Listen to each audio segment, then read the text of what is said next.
What's up, YouTubers? So on the previous two videos, you've learned to remove edging, you've learned to reapply pre-glue edging, or what they call iron-on edging sometimes, and I'm going to show you how to finish the edging off. So you're going to need a file, a round flat file that also works nicely with this.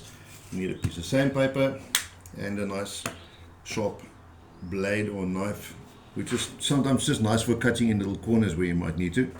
But the easiest way to do this is not really with a knife, because the knife will tend to want to gouge into the bottom layer of melamine, so you use a file.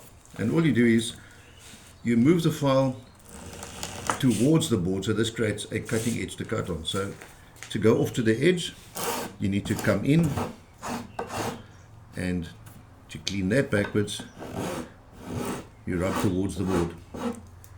And that's how easy it is. You just keep going this way. And what is important when you're done, you just get to the corner here. For the corner, it's tempting sometimes to want to cut it.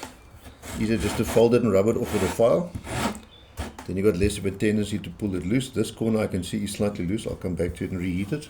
But what is very important, because the melamine has been cut with a file, this can develop almost a razor edge. So get a piece of old sandpaper, doesn't have to be very fancy, very new.